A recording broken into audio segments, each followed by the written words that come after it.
So hello friends, welcome to the simple electrical channel. So आज हम पढ़ेंगे D flip flop. D flip flop होता क्या है, इसको हम डिटेल के अंदर पढ़ेंगे विद ट्रुथ टेबल। सो आप इस वीडियो को एंड तक देखना अगर आप डी फ्लिप फ्लॉप को बिल्कुल आसान तरीके से समझना चाहते हो तो डी फ्लिप फ्लॉप, डी का मतलब क्या होता है, डी स्टैंड्स फॉर डिले, मतलब डिले फ्लिप फ्लॉप है।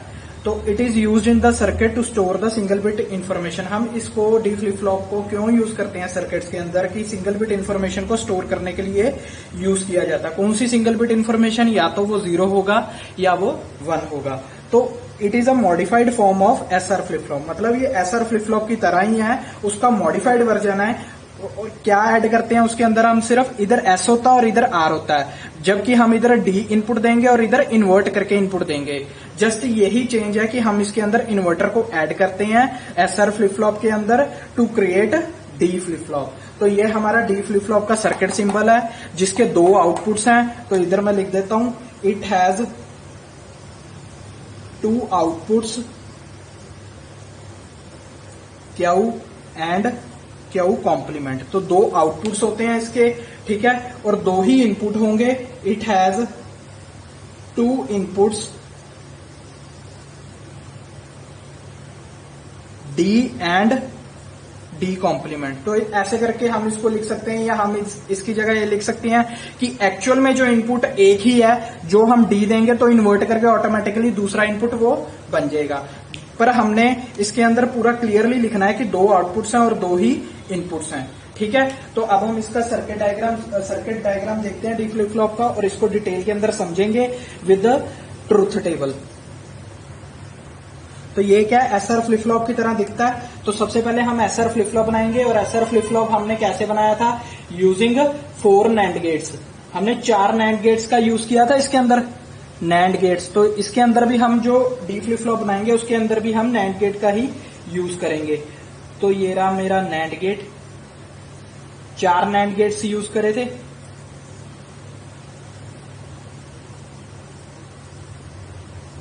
तो ये 4 नैंड गेट्स, और इसका जो इनपुट था वो इसका आउटपुट था, और जो इसका इनपुट था वो इसका आउटपुट था। ऐसे करके हमने एसआर फ्लिप फ्लॉप बनाया था। तो इसको हम क्या कहते थे, एस, और इसको क्या कहते थे, आर। और ये हमारा क्यू और क्यू कॉम्प्लीमेंट। तो ये हमारा टेबल होता था, डायग्राम होता था एसआर फ्लिप फ्लॉप का। तो जो डी फ्लिप फ्लॉप बनाना है उसके लिए हमने क्या करना है, इसको लिख देना डी, और जो ये वाला फ्लिप फ्लॉप होगा इसको इन्वर्ट करके दे देना है। यही इनपुट इसको इन्वर्ट करके दे देना है। ये देखो, ये हमने इनपुट दे दिया, इस दोनों को इन्वर्ट करके। समझ गया इतनी बात को। और दूसरी चीज क्या है, इसको देखो मैं सेपरेटली दिखा देता हूं। ये जो मेरा इनपुट है वो मेरा क्या जा रहा है, इन्वर्ट होकर ऐसे जा रहा है, ठीक है। और इधर मैंने क्या दी, दोनों को क्लॉक दी, सेम क्लॉक दे रहा हूं मैं, दोनों को क्लॉक दे दी। तभी जो हमारा फ्लिप फ्लॉप है वो क्लॉक ऑपरेटेड मेमोरी डिवाइस होता है, कि जब तक हम उसको क्लॉक नहीं देंगे वो ऑपरेट नहीं करेगा। तो ये हमारा क्या बन गया, डी फ्लिप फ्लॉप बन गया। सिंपल है, एसआर फ्लिप फ्लॉप में हमने एक इनपुट को डी लिख दिया और दूसरे को इन्वर्ट करके दे दिया, ठीक है। तो जल्दी से इसका ट्रुथ टेबल देखते हैं। इनपुट क्या है हमारे पास, एक ही इनपुट है तो एक ही ना, एक्चुअल में जो दूसरा होगा वो इन्वर्ट करके मिल जाएगा। तो एक इनपुट हुआ, आउटपुट कितने हैं, क्यू एंड क्यू कॉम्प्लीमेंट। तो ये हमारे पास क्या है, आउटपुट्स हैं। और इधर हमने क्या दी, क्लॉक दी। समझ गए इतनी बात को। हमेशा क्लॉक को साथ लिखना है, क्योंकि उससे हमें पता लगता है कि हमारा फ्लिप फ्लॉप क्या पॉजिटिव एज ट्रिगर्ड है, नेगेटिव एज ट्रिगर्ड है। तो जब भी आप देखो, जब हमारा पॉजिटिव एज ट्रिगर्ड होगा तो आप क्लॉक को क्या दिखाओगे, हाई दिखाओगे। जब आपका नेगेटिव एज ट्रिगर्ड होगा, जब आप क्लॉक को क्या दिखाओगे, लो दिखाओगे। क्योंकि नेगेटिव एज ट्रिगर्ड में क्या लगा होता है, इन्वर्टर लगा होता है। जब क्लॉक 0 होती है तो वो ऑटोमेटिकली 1 मिल जाता है, तो फ्लिप फ्लॉप हमारा एक्टिवेट हो जाता है। और जब हमारा flip flop positive edge triggered होता है, हम सिंपल ही क्लॉक सीधी फ्लिप फ्लॉप को दे देते हैं, जिसके कारण क्या होता है, क्लॉक 1 होती है और फ्लिप फ्लॉप मेरा एक्टिवेट हो जाता है। तो जो ये फ्लिप फ्लॉप बना रहा हूं मैं, वो पॉजिटिव एज ट्रिगर्ड बना रहा हूं। आप negative edge triggered D flip flop भी बना सकते हैं, जस्ट उसके अंदर क्लॉक को रिवर्स करना है, मतलब हाई टू लो करना है। अब इसके अंदर मैं क्लॉक को हाई दूंगा, आप हाई भी लिख सकते हैं या 1 भी लिख सकते हैं। तो जैसे मेरा इनपुट कितने हैं, एक इनपुट है, तो मेरे को केसेस कितने बनेंगे, 2 की पावर 1, तो 2 केसेस हो गए। तो दो केसेस हमें बाइनरी फॉर्म में लिखने हैं, 0 एंड 1 दो केसेस हो गए, और दोनों को मैं हाई क्लॉक दे रहा हूं।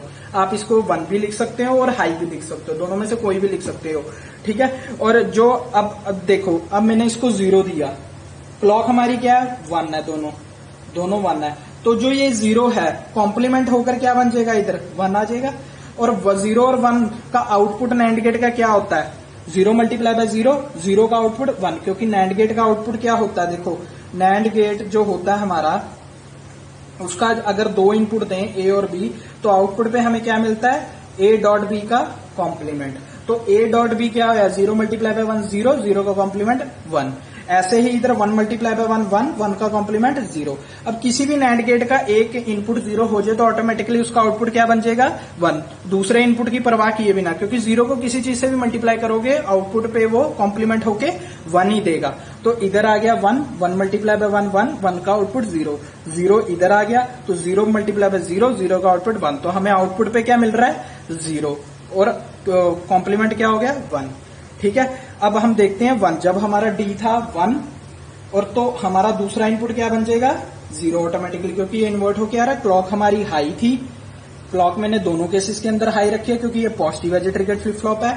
तो 1 मल्टीप्लाई बाय 1 1, 1 का आउटपुट 0 0 1। अब देखो 0 इनपुट बन गया इस नैंड गेट का, तो आउटपुट क्या बन जाएगा ऑटोमेटिकली, 1 1 आएगा यहां पर, 1 और 1 मल्टीप्लाई होकर 1, 1 का आउटपुट 0 0 इधर गया 1। तो हमें आउटपुट पे क्या मिला, 1 और 0। तो ये रहा हमारा truth table D flip flop का। समझ गए इतनी बात को। आप इधर क्लॉक को लो करके भी दिखा सकते हैं, जैसे कि मैं आपको दिखाता हूं। ये कौन सा मेरा फ्लिप फ्लॉप था, positive edge triggered flip flop. Positive edge triggered flip flop के अंदर क्या होता है, जब भी हम क्लॉक को 1 देते हैं और हमारा फ्लिप फ्लॉप एक्टिवेट हो जाता है। अब मैं आपको दिखा रहा हूं negative edge triggered flip flop. उसमें भी आप क्या करोगे, देखो अब मैंने क्लॉक को क्या करना, इनपुट मेरे यही रहेंगे क्योंकि एक ही इनपुट है तो 2 ही केसेस बनेंगे। अब मैं क्लॉक को लो कर रहा हूं, मतलब 0 दे रहा हूं। अब मैं क्लॉक को लो कर रहा हूं, मतलब 0 दे रहा हूं। उस केस के अंदर क्या होगा, जो यहां पर क्लॉक आएगी ना, जो यहां पर क्लॉक आएगी वो इन्वर्ट होकर आएगी क्लॉक।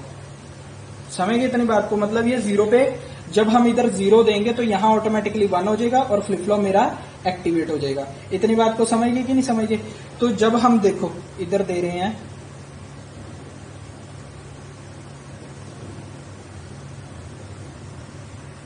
तो सब कुछ क्या रहेगा, सेम रहेगा। देखो क्योंकि क्लॉक ऑलरेडी 1 हो चुकी है, जो हमने प्रीवियस केस में करा था, क्लॉक ऑलरेडी फिर से 1 होगी तभी तो फ्लिप फ्लॉप एक्टिवेट होगा। जस्ट इधर हमने इन्वर्टर को ऐड किया है, तो ये क्या बन गया, नेगेटिव एज ट्रिगर्ड। और जो आउटपुट हमें मिलेंगे फिर से क्या मिलेंगे, सेम ही आउटपुट मिलेंगे।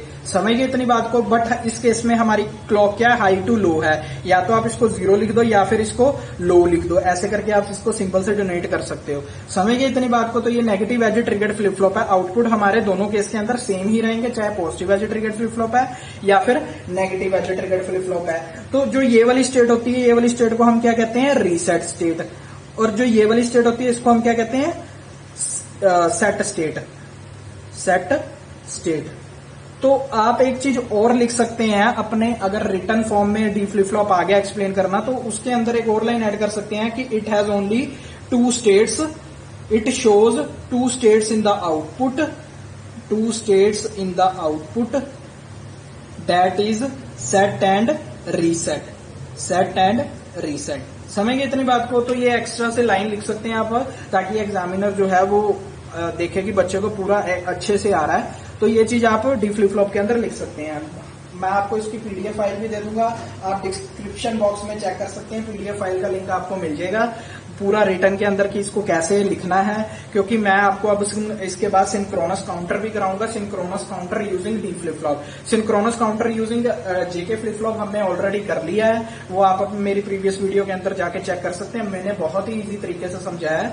सो ये डी फ्लिप फ्लॉप का ट्रुथ टेबल है, इसको अच्छे से एक्सप्लेन कर दिया मैंने। तो अगर आपको मेरी वीडियो का कंटेंट अच्छा लगा हो तो please do like and share with your friends and do subscribe the channel for the latest update. Thank you.